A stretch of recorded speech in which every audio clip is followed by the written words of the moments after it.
بہت ہی خوبصورت واقعہ سنانے جا رہا ہوں، ویڈیو پورا دیکھنا۔ پتہ ہے اس واقعے میں ہمیں یہ سبق ملتا ہے کہ آج کل کے مسلمان جو ہے جلدی ہار مان جاتے ہیں، صبر نہیں ہے ان کے پاس۔ لیکن مثال لیتے ہیں حضرت ایوب علیہ السلام کی۔ اس کا جب یہ آپ دیکھو گے نا، کتنا بادشاہ تھا، سب کچھ لٹا دیا، صبر کیا، اللہ پہ بھروسہ کیا۔ پہلے آپ یہ واقعہ دیکھو، پھر آپ خود سمجھو گے۔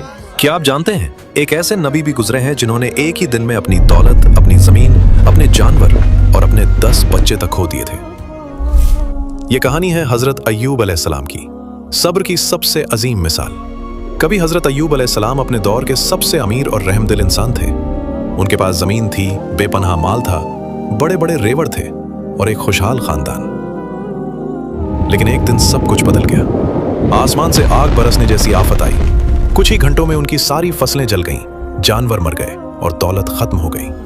لوگ بھاگتے ہوئے آئے اور خبر دی، لیکن جب یہ خبر حضرت ایوب علیہ السلام کو ملی، وہ نماز پڑھ رہے تھے۔ انہوں نے نماز ختم کی اور صرف اتنا کہا، وہ مال اللہ نے دیا تھا اور اللہ نے واپس لے لیا۔ مگر امتحان ابھی ختم نہیں ہوا تھا۔ کچھ دیر بعد ایک اور شخص بھاگتے ہوئے آیا۔ اس کے چہرے پر خوف تھا۔ اس نے بتایا کہ جب ان کے 10 بچے محل میں تھے تب ایک زوردار زلزلہ آیا اور محل گر گیا۔ ان کے سارے بچے ملبے کے نیچے دفن ہو گئے۔ سوچئے ایک باپ کے لیے اس سے بڑا صدمہ کیا ہو سکتا ہے؟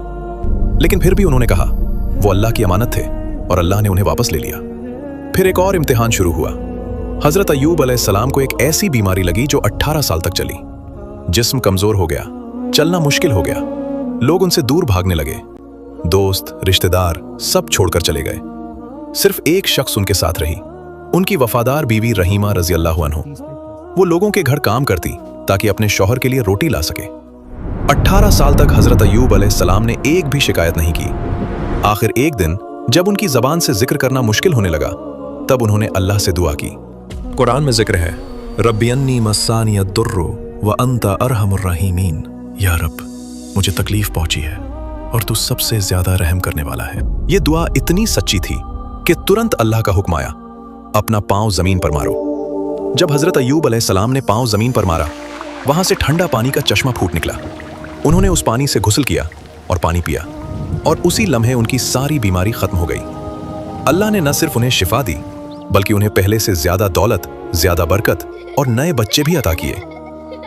اگر انسان اللہ پر بھروسہ اور صبر رکھے تو سب سے اندھیری رات کے بعد بھی رحمت کی صبح ضرور آتی ہے۔ اگر آج آپ کسی مشکل میں ہیں تو حضرت ایوب علیہ السلام کی دعا یاد رکھیے۔ تو امید ہے آپ سب کو بھی یہ سمجھ آیا ہوگا کہ ہمت نہیں ہاری ہے، بس اپنے اللہ پہ بھروسہ رکھنا ہے۔ ہمارا اللہ جو بھی کرتا ہے بہتر کرتا ہے۔ باقی اس واقعے کو شیئر کیجیے۔